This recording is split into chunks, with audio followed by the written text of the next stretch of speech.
कैसे हैं दोस्तों? जैसे कि आप लोग जानते हैं अभी जो हालात बने हुए ना मिडिल ईस्ट में वो बहुत ही ज्यादा खतरनाक होता जा रहा है। Iran, Iraq, America, Israel, Kuwait और सऊदी अरब सब एक दूसरे के सामने खड़े हैं। अब मान लो दोस्तों सिर्फ 1% भी अगर इन लोगों के बीच परमाणु हमला हो गया तो दुनिया जैसी हम जानते हैं वैसी नहीं रहेगी।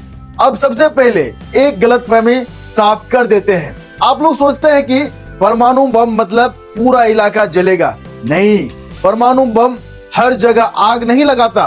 परमाणु बम का असली काम है रेडिएशन। अब मैं बिल्कुल धीरे धीरे समझा रहा हूँ। जब परमाणु बम गिरता है कुछ किलोमीटर में आग लगती है, कुछ किलोमीटर में आदमी सेकेंडों में भाप बनकर उड़ जाता है और कुछ एरिया ऐसा होता है जहाँ कुछ भी जला हुआ दिखाई नहीं देता। यही आदमी धोखा खा जाता है। लोग सोचते हैं यहाँ तो आग नहीं लगी है, हम बच जाएंगे। यहीं से मौत शुरू होती है। रेडिएशन हवा के साथ आपके शरीर में जाता है। अब शरीर के अंदर क्या होता है एक एक लाइन में समझो। फेफड़ा अंदर से गलता है, कई मामलों में फेफड़ा साइड से अलग हो जाता है, खून बनना बंद हो जाता है, उल्टी, दस्त और बाल झड़ना, चमड़ी सड़ना, आदमी चलता रहता है लेकिन अंदर से मर चुका होता है। यही हुआ था हिरोशिमा और नागासाकी में। अब तुलना समझो, 1947 में जो बम गिरा था वो लगभग 15 किलो टन का था। आज के जमाने का परमाणु बम उससे सैकड़ों से हजार गुना ज्यादा ताकतवर है। अब मैं नंबर से समझाता हूं।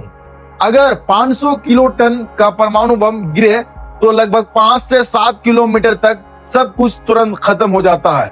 10 से 15 किलोमीटर तक आग और भारी तबाही, 20 से 30 किलोमीटर तक रेडिएशन का असर, 50 किलोमीटर तक हवा और पानी जहरीला बन जाता है।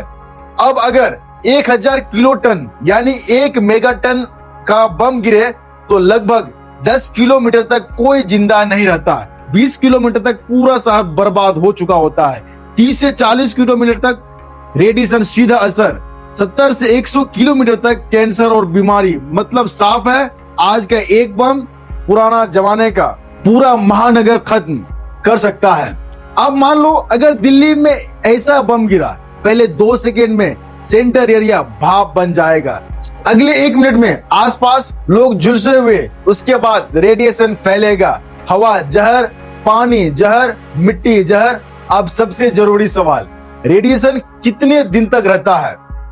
तेज रेडिएशन पहले 7 से 10 दिन तक, खतरनाक रेडिएशन महीनों तक, हल्का रेडिएशन महीनों तक, हल्का लेकिन जानलेवा असर सालों और दशकों तक। हिरोशिमा में लोग 30 साल 40 साल बाद भी कैंसर से मरते रहे।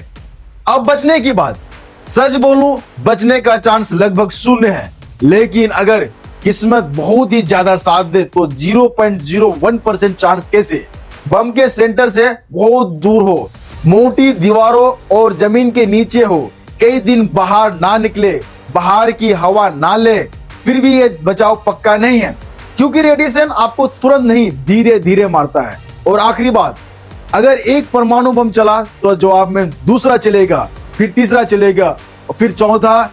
यहीं से वर्ल्ड वॉर 3 दुनिया का अंत बन जाता है। अगर आपको परमाणु बम सिर्फ धमाका लगता है तो समझ लो आपने जो आज सच पहली बार सुना है। परमाणु बम आग से नहीं रेडिएशन से इंसान को सड़ा कर मारता है। अगर आपको समझ में आया तो हर इंसान को भेजिए ताकि इसकी रेडिएशन क्या होता है, परमाणु बम क्या होता है। जय हिंद।